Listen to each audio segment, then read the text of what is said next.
The ജേർണലിസ്റ്റിലേക്ക് യുദ്ധം തുടങ്ങി വെച്ചതിന് ശേഷം ഇതെങ്ങനെ അവസാനിപ്പിക്കണമെന്നുള്ള നെട്ടോട്ടത്തിലാണ് അമേരിക്കയും ഇസ്രായേലും ഇപ്പോഴുള്ളത്. കാരണം ഇരു കൂട്ടർക്കും ലഭിച്ചുകൊണ്ടിരിക്കുന്നത്, ഇനി ലഭിക്കാൻ പോകുന്നത് അതിഭയാനകമായ തിരിച്ചടികളാണ് എന്ന് അവർക്ക് തന്നെ ബോധ്യം വന്നിരിക്കുന്നു. ഇസ്രായേലിന് നേർക്ക് വ്യാപകമായ ആക്രമണങ്ങൾ ഇറാൻ അഴിച്ചുവിട്ടു എന്ന് അവകാശപ്പെടുമ്പോൾ ഇസ്രായേൽ ആദ്യഘട്ടങ്ങളിൽ പറഞ്ഞിരുന്നത് ഞങ്ങൾക്കൊരു കുഴപ്പവുമില്ല, അയൺ ഡോം എന്ന വ്യോമ പ്രതിരോധ സംവിധാനങ്ങൾ ഇതിനെയൊക്കെ തച്ചുടച്ചു കളഞ്ഞു എന്നാണ്. പക്ഷേ ഇപ്പോൾ അന്താരാഷ്ട്ര മാധ്യമങ്ങളിലൂടെ അടക്കം ഇസ്രായേലിലെ നാശനഷ്ടങ്ങളുടെ കൂടുതൽ വിവരങ്ങൾ പുറത്തു വരുമ്പോൾ ഇസ്രായേലിന് ഇനിയും തങ്ങൾക്കുണ്ടായ നഷ്ടങ്ങൾ പറയാതിരിക്കാനാകുമായിരുന്നില്ല. അതുകൊണ്ടാണിപ്പോൾ ഇസ്രായേൽ തങ്ങളുടെ രാജ്യത്തുണ്ടായ നാശനഷ്ടങ്ങൾ എത്രത്തോളമാണ് എന്ന് കുറച്ചെങ്കിലും വ്യക്തമാക്കി രംഗത്ത് വന്നിരിക്കുന്നത്. ആ വാർത്ത നമുക്കൊന്ന് കാണാം. ഇറാന്റെ ആക്രമണത്തിൽ 24 മണിക്കൂറിനിടെ 150 പേർക്ക് പരിക്കേറ്റെന്ന ഇസ്രായേൽ ആരോഗ്യ മന്ത്രാലയം. ഇറാൻ യുദ്ധം തുടങ്ങിയ ശേഷം പരിക്കേറ്റവരുടെ എണ്ണം 4000 കവിഞ്ഞെന്ന് മന്ത്രാലയം അറിയിച്ചു. ഇറാന്റെ മിസൈൽ ശേഖരം തീർന്നെന്ന് ആരും കരുതേണ്ടെന്ന് IRGC വ്യക്തമാക്കി. അതേസമയം ഏപ്രിൽ മാസത്തിലേക്കും യുദ്ധം നീണ്ടാൽ എണ്ണവില $185 കടക്കുമെന്ന് സൗദി അരാംകോ മുന്നറിയിപ്പ് നൽകി. ഹോർമുസ് തുറന്നില്ലെങ്കിൽ കാത്തിരിക്കുന്നത് ഗുരുതര പ്രത്യാഘാതമെന്നും സൗദി അരാംകോ അറിയിച്ചു. ഹോർമുസിനെ നിയന്ത്രണം ഏറ്റെടുക്കാനായി 4000-ഓളം US മറീനുകൾ എത്തും. നോക്കുക, ഇസ്രായേലിലെ 4000-ഓളം പേർക്ക് ഇതോടകം പരിക്കേറ്റിരിക്കുന്നു. ഇത്രയും ആളുകൾക്ക് പരിക്കേൽക്കുന്നത് എങ്ങനെയാണ്? ഇറാൻ്റെ ആക്രമണങ്ങൾ പടിപടിയായി വിജയം കാണുന്നു എന്നതിൻ്റെ കൃത്യമായ തെളിവാണിത്. ഇത്രയും നാൾ പറഞ്ഞുകൊണ്ടിരുന്നത് പലരും ഇസ്രായേലിൽ ആക്രമണം ഏൽക്കില്ല, ഇവിടെ ആർക്കും ഒരു പ്രശ്നവുമില്ല. നമ്മുടെ മലയാളികളായിട്ടുള്ള പല സുഹൃത്തുക്കളും ടെലവീവിലൊക്കെ ഡാൻസ് ചെയ്തിട്ട്, അതായത് ഇറാനിലെ 165 കുഞ്ഞുങ്ങളെ ഒറ്റയടിക്ക് അമേരിക്കയും ഇസ്രായേലും നടത്തിയ ആക്രമണത്തിൽ കൊന്നുകളയുമ്പോൾ ലോകം മുഴുവൻ നടുങ്ങുകയായിരുന്നു. മനുഷ്യത്വമുള്ള ആളുകൾ മുഴുവൻ അത് കണ്ടിട്ട് വല്ലാത്ത വിഷമത്തിലായിരുന്നു. കാരണം കൊച്ചു പെൺകുട്ടികൾ അവർ പഠിക്കുന്ന ഒരു സ്കൂളിലേക്ക് ഒരൊറ്റ വ്യോമാക്രമണം നടത്തിയ ആ കുഞ്ഞുങ്ങളെ മുഴുവൻ കൊന്നുകളഞ്ഞ അമേരിക്കയുടെയും ഇസ്രായേലിൻ്റെയും നടപടിക്കെതിരെ വലിയ പ്രതിഷേധങ്ങൾ ഉയർന്നിരുന്നു. ഒരുപാട് മനുഷ്യസ്നേഹികൾ അതിനെതിരെ രംഗത്ത് വന്നിരുന്നു. ആ സമയത്ത് ഇസ്രായേലിലുള്ള ചില മലയാളികൾ ഡാൻസ് കളിക്കുന്ന വീഡിയോ ആണ് ഇട്ടത്. ഇസ്രായേൽ ലക്ഷ്യം കണ്ടു എന്ന് പറഞ്ഞിട്ട്. നോക്കുക, സാധാരണക്കാരായിട്ടുള്ള കൊച്ചു കുട്ടികൾ മരിക്കുമ്പോൾ ഇസ്രായേൽ ജീവിക്കുന്ന മലയാളികളായിട്ടുള്ള കുറേ ആളുകൾ അത് കണ്ടിട്ട് ഡാൻസ് ചെയ്യുകയാണ്, പൊട്ടിച്ചിരിക്കുകയാണ്. അവരൊക്കെ മരിക്കേണ്ടവരാണ്, ജിഹാദികളാണ് എന്നൊക്കെ പറഞ്ഞിട്ടായിരുന്നു ഇവരുടെ ആഘോഷം. അവരുടെ ഫാദർലാൻഡ് ആണ് അത്. അപ്പം അങ്ങനെ മതപരമായിട്ട് ഇതിനെ കണ്ട് തുള്ളിച്ചാടിക്കൊണ്ടിരുന്ന ഇസ്രായേലിലെ മതവെറിയന്മാരായിട്ടുള്ള കുറേ ആളുകളുണ്ട്. എല്ലാവരെയും അല്ല, മതവെറിയന്മാരായിട്ടുള്ള കുറേ ആളുകൾ. അവരൊക്കെ ഇപ്പോൾ എവിടെയാണെന്ന് പോലും ആർക്കും അറിയില്ല. കുറേ നാളുകളായിട്ട് അവന്മാരുടെ റീലുകളോ വീഡിയോകളോ ഒന്നും ആരും കാണുന്നില്ല.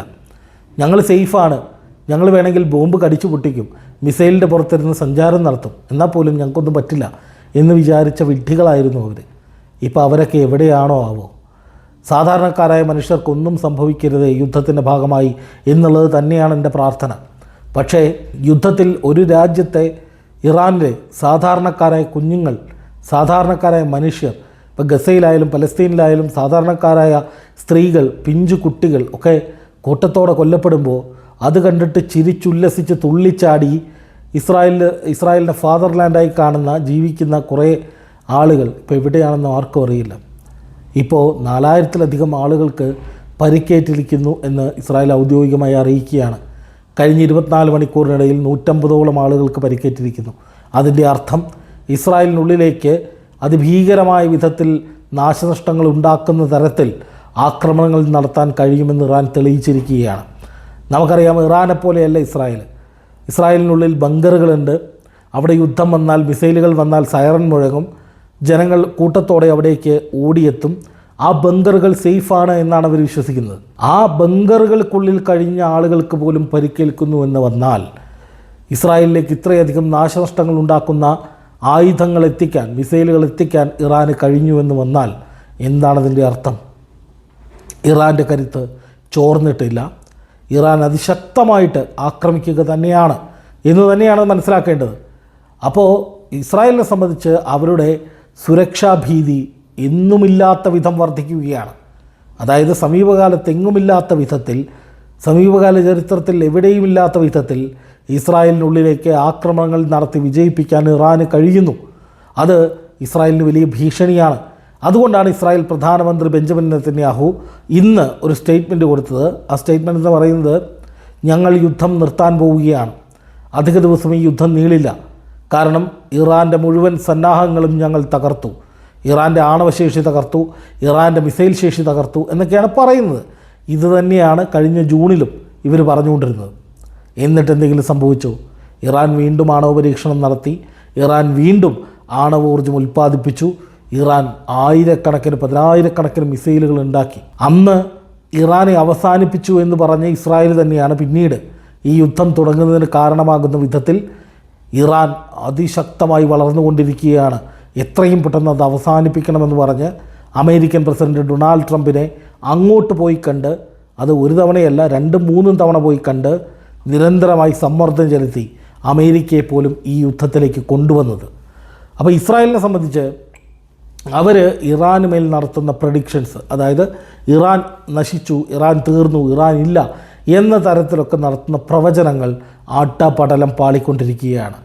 എന്ന് മാത്രമല്ല, ഹോർമുസ് കടലിടുക്കിലെ കെട്ടിക്കിടക്കുന്ന കപ്പലുകൾക്ക് നേരെ, അതും ഇസ്രായേലിൻ്റെയും അമേരിക്കയുടെയും കപ്പലുകൾ, അവരുമായി വ്യാപാര ബന്ധം പുലർത്തുന്ന കപ്പലുകൾ, ഇത് കൃത്യമായി ഇറാൻ ആക്രമിച്ചുകൊണ്ടിരിക്കുകയാണ്.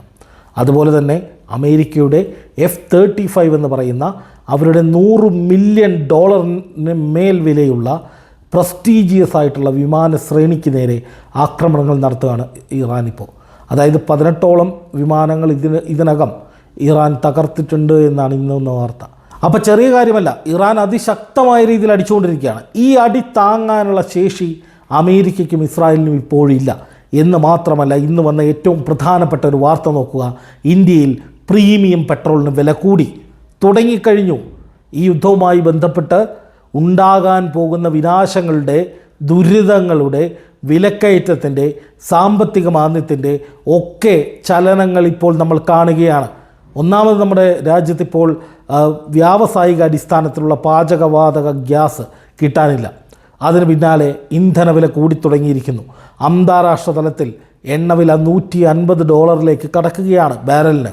അപ്പോൾ സ്വാഭാവികമായി ഇന്ധനവില കൂടും, മൊത്തത്തിൽ വലിയ പ്രതിസന്ധി ഉണ്ടാകും, വിലക്കയറ്റമുണ്ടാകും, പിടിച്ചു നിൽക്കാൻ കഴിയാത്ത അവസ്ഥ ഓരോ രാജ്യങ്ങളിൽ, അത് പശ്ചിമേഷ്യൻ രാജ്യങ്ങൾ മാത്രമല്ല, യൂറോപ്യൻ യൂണിയൻ ഉൾപ്പെടെ നാറ്റോ ചേരിയിൽ നിൽക്കുന്ന അമേരിക്കയുടെ സഖ്യകക്ഷികളായിട്ടുള്ള ഈ രാജ്യങ്ങൾ ഉൾപ്പെടെ വലിയ പ്രതിസന്ധിയിലേക്ക് പോകും.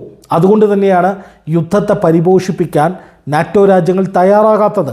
ജർമ്മനിയും ഇറ്റലിയും ബ്രിട്ടനും ഒക്കെ അമേരിക്കയുടെ മുഖത്ത് നോക്കി പറഞ്ഞത് ഈ യുദ്ധത്തിൽ ഞങ്ങൾ പങ്കാളികളാകില്ല എന്നാണ്. അതായത് ഈ യുദ്ധം രൂക്ഷമാക്കാനായിട്ട് ഈ രാജ്യങ്ങൾക്ക് ഇറങ്ങിയാൽ, ഒന്നാമത് അവർക്ക് സാമ്പത്തികമായിട്ട് വലിയ ചിലവുണ്ടാകും, രണ്ടാമതായിട്ട് ഈ യുദ്ധം രൂക്ഷമായാൽ അവരുടെ എണ്ണ കമ്പോളം അടച്ചുപൂട്ടുന്ന അവസ്ഥയിലേക്ക് പോകും, അവർക്ക് വലിയ തോതിൽ വിലക്കയറ്റമുണ്ടാകും. ഇത് അമേരിക്കയ്ക്കും ഇസ്രായേലിനൊക്കെ ബാധകമാണ്. അതുകൊണ്ടാണ് ഇപ്പോൾ ഇസ്രായേലാണെങ്കിൽ പോലും ഈ യുദ്ധം അധിക നാൾ പോകില്ല, ഞങ്ങൾ ജയിച്ചു എന്നൊക്കെ പറയുന്നത്. പക്ഷേ ഇറാൻ ഒരിക്കൽ പോലും തങ്ങളുടെ ആണവ കേന്ദ്രങ്ങൾ തകർന്നു എന്ന് സമ്മതിച്ചിട്ടില്ല. അങ്ങനെ ആണവ കേന്ദ്രങ്ങൾ തകർന്നിട്ടുണ്ടെങ്കിൽ എന്താ സംഭവിക്കുക? ഇറാനിൽ ആണവ വികിരണമുണ്ടാകും, വലിയ തോതിലുള്ള പ്രശ്നങ്ങളുണ്ടാകും. അതൊന്നും അന്താരാഷ്ട്ര അറ്റോമിക് എനർജി ഏജൻസി ഇതുവരെ റിപ്പോർട്ട് ചെയ്തിട്ടില്ല. അതിൻ്റെ അർത്ഥം അമേരിക്ക നടത്തി എന്ന് പറയുന്ന ആക്രമണം, അല്ലെങ്കിൽ അമേരിക്ക വിജയിച്ചു, ഇസ്രായേൽ വിജയിച്ചു എന്ന് പറയുന്ന ആക്രമണം, അത് എത്രത്തോളം സത്യസന്ധമാണ് എന്നുള്ളതിൽ സംശയങ്ങളുണ്ട്. എന്ന് മാത്രമല്ല, ആഭ്യന്തരമായ ഒരു ഊർജ്ജത്തിനെ ഏറ്റവും കൂടുതൽ ആശ്രയിക്കുന്ന അവരുടെ വാതക പ്ലാന്റ് 80% ഇറാനിലെ ഊർജ്ജ ആവശ്യങ്ങൾ നിറവേറ്റുന്ന അവരുടെ വാതക പ്ലാന്റ് ഇസ്രായേൽ പൂർണ്ണമായി തകർത്തു. അതുകൊണ്ട് തന്നെ ഇനി എന്തിന് ഞങ്ങൾ കാത്തിരിക്കണം, അല്ലെങ്കിൽ ഇനി എന്തിന് ഞങ്ങൾ ഒത്തുതീർപ്പിന് പോകണമെന്ന നിലയിലേക്ക് ഇറാൻ അറബ് രാജ്യങ്ങളിലെ എണ്ണപ്പാടങ്ങളിലേക്ക് ആക്രമണം നടത്തുന്നു. ഹോർമുസ് കടലിടുക്കിലെ എണ്ണക്കപ്പലുകൾ കത്തിക്കുന്നു. അമേരിക്കയ്ക്കും ഇസ്രായേലിനും വലിയ വെല്ലുവിളികൾ കൊടുക്കുന്നു. ഇസ്രായേലിനുള്ളിലേക്ക് വിജയകരമായ ആക്രമണങ്ങൾ നടത്തുന്നു. അതിന് കാരണം റഷ്യയും ചൈനയും നൽകുന്ന സാങ്കേതിക പിന്തുണയാണ്. ഇപ്പോൾ ചൈനയുടെ നാവിഗേഷൻ സിസ്റ്റം പൂർണ്ണമായും ഇറാനെ പിന്തുണയ്ക്കുന്നുവെന്നാണ് അറിയാൻ കഴിയുന്നത്. അതുപോലെ റഷ്യയുടെ സാറ്റലൈറ്റ് സിസ്റ്റം വലിയ തോതിൽ പ്രിസിഷൻഡായിട്ടുള്ള അറ്റാക്കുകൾ നടത്താൻ വേണ്ടിയിട്ട് ഇറാനെ സപ്പോർട്ട് ചെയ്യുന്നുണ്ട്. അപ്പോൾ സ്വാഭാവികമായിട്ടും ഇറാൻ നടത്തുന്ന ആക്രമണങ്ങളൊക്കെ കുറുക്കിക്കൊള്ളുന്ന സാഹചര്യമുണ്ടാകും. ഇസ്രായേലിന് അമേരിക്ക കൊടുത്തിട്ടുള്ള സുരക്ഷാ സംവിധാനങ്ങളെപ്പോലും അട്ടിമറിക്കുന്ന വിധത്തിലുള്ള ആക്രമണങ്ങൾ ഉണ്ടാകും. അതാണിപ്പോൾ സംഭവിക്കുന്നത്.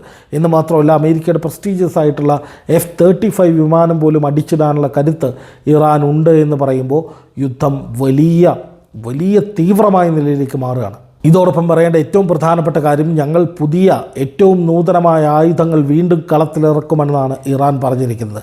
അതായത് ഇറാൻ്റെ ആയുധശേഷിക്ക് ഒരു കുഴപ്പവും ഉണ്ടായിട്ടില്ല എന്ന് മാത്രമല്ല, ഇറാൻ്റെ ഈ പറയുന്ന ഭൂഗർഭ കേന്ദ്രങ്ങൾ, മിസൈൽ സിറ്റികൾ എന്നറിയപ്പെടുന്ന ഭൂഗർഭ കേന്ദ്രങ്ങളിലെ മിസൈലുകൾ സജ്ജമായിരിക്കുന്നു. ഇനിയും തുടർച്ചയായ ആക്രമണങ്ങൾ ഇസ്രായേലിനും അമേരിക്കയ്ക്കും നേരെയുണ്ടാകും. പിടിച്ചു നിൽക്കാൻ കഴിയാത്ത വിധത്തിലേക്ക് അമേരിക്കയും ഇസ്രായേലും മാറും. എന്ന് മാത്രമല്ല, ഈ പറയുന്ന ഇറാൻ്റെ പ്രധാനപ്പെട്ട നേതാക്കളെ വധിച്ചു എന്ന് അമേരിക്കയും ഇസ്രായേലും ഇടയ്ക്കിടെ പറയുന്നുണ്ട്. ഇന്നും ഇന്നലെയുമൊക്കെയായിട്ട് വധിച്ചിട്ടുണ്ട്. അലി ലാരിജാനി ഉൾപ്പെടെയുള്ള പ്രധാനപ്പെട്ട നേതാക്കളെ വധിച്ചു. പക്ഷേ അതൊന്നും ഇറാനെ ബാധിക്കുന്ന വിഷയമല്ല. കാരണം ഇറാനെ സംബന്ധിച്ച് plan A B C D എന്ന് പറഞ്ഞ് ഇഷ്ടംപോലെ പ്ലാനുകളുണ്ട്. ഒരു നേതാവ് കൊല്ലപ്പെട്ടാൽ പകരം ആര് വരണം, പകരം എന്ത് ചെയ്യണം, എങ്ങനെ പോകണം, ഇതൊക്കെ അവർക്കറിയാം. അതുകൊണ്ടാണ് ആയത്തുള്ള അലി ഖാംനെയി എന്ന 47 വർഷം ഇറാനെ ഭരിച്ച പരമോന്നത നേതാവ് കൊല്ലപ്പെട്ടപ്പോൾ തൊട്ടടുത്ത നിമിഷം അല്ലെങ്കിൽ അധികം വൈകാതെ അദ്ദേഹത്തിൻ്റെ പുത്രൻ മുജ്തബ ഖമൈനി അവിടെ പരമോന്നത നേതാവായത്. അലി ലാരിജാനിക്ക് പകരക്കാരൻ വന്നു. ഇഷ്ടം പോലെ നേതാക്കൾ വീണ്ടും വന്നു അല്ലെങ്കിൽ പുതുതായി വന്നു. ഇനിതാ മുജ്തബ ഖാംനെയി വീണ്ടും ജനങ്ങളെ അഭിസംബോധന ചെയ്യാൻ പോകുന്നു എന്നാണ് ഏറ്റവും പുതിയ റിപ്പോർട്ടുകൾ. കൂടുതൽ ആയുധങ്ങൾ ഇനിയും രംഗത്ത് വരികയാണെന്ന് ഇറാൻ പ്രഖ്യാപിച്ചു കഴിഞ്ഞു. അതിൻ്റെ അർത്ഥം ഇറാനോട് സന്ധി ചെയ്യാതെ, ഇറാൻ്റെ കാൽക്കൽ വീഴാതെ, ഇറാനോട് മുട്ടുമടക്കാതെ ഒരു തരത്തിലും ആർക്കും രക്ഷപ്പെടാൻ കഴിയില്ല. ഗൾഫ് രാജ്യങ്ങളിലെ ഈ പറയുന്ന എണ്ണപ്പാടങ്ങൾ ഉൾപ്പെടെയുള്ളവ നിരന്തരമായി ഇറാൻ ആക്രമിക്കുമ്പോൾ അത് ലോകത്തെ മുഴുവൻ ഭയപ്പാടിലാക്കുന്നു. അതുപോലെ തന്നെ ഗൾഫ് രാജ്യങ്ങൾ അമേരിക്കയെ അവിടുന്ന് തുരത്താൻ നിർബന്ധിതരാകുന്നു. പശ്ചിമേഷ്യയിൽ മുഴുവൻ അമേരിക്ക ഉണ്ടാക്കിയ കൺട്രോൾ സെറ്റപ്പ് അല്ലെങ്കിൽ പശ്ചിമേഷ്യയെ മുഴുവൻ നിയന്ത്രണത്തിലാക്കാൻ വേണ്ടി അമേരിക്ക ഇതുവരെ ഉണ്ടാക്കിയെടുത്തിട്ടുള്ള സകലതും അമേരിക്ക ഉപേക്ഷിച്ച് തിരിച്ചോടി പോകേണ്ടി വരും എന്ന സൂചനകൾ കൂടി പുറത്തു വരുമ്പോൾ തീർച്ചയായിട്ടും ഈ യുദ്ധം നിർത്താതെ വേറെ വഴിയില്ല എന്ന് അമേരിക്കയ്ക്കും ഇസ്രായേലിനും മനസ്സിലായിട്ടുണ്ടാകും. അതുകൊണ്ടാണ് യുദ്ധം അധിക നാൾ നീളില്ല എന്ന തരത്തിൽ ഇസ്രായേൽ പ്രധാനമന്ത്രി ബെഞ്ചമിൻ നെതന്യാഹു തന്നെ പ്രസ്താവന ഇറക്കുന്നത്. പക്ഷേ അതുകൊണ്ടൊന്നും ഇറാൻ്റെ പക തീരാൻ പോകുന്നില്ല. അതിശക്തമായ ആക്രമണങ്ങൾ ഇനിയും നടത്താനുള്ള കെൽപ്പ് തങ്ങൾക്കുണ്ട് എന്ന് ഇറാൻ പ്രഖ്യാപിച്ചിരിക്കുന്നു. അത് അധികം വൈകാതെ കാണുകയും ചെയ്യും. ലോകം ഗുരുതരമായ പ്രതിസന്ധിയിലേക്ക് പോവുകയും ചെയ്യും. അതിൻ്റെ ഏറ്റവും പ്രധാനപ്പെട്ട കാരണക്കാർ അല്ലെങ്കിൽ അതിൻ്റെ കാരണക്കാർ അമേരിക്കയും ഇസ്രായേലും മാത്രമാണ് എന്ന് എല്ലാവരും തിരിച്ചറിയുകയാണ്. അവരെ ഒറ്റപ്പെടുത്തുകയാണ്.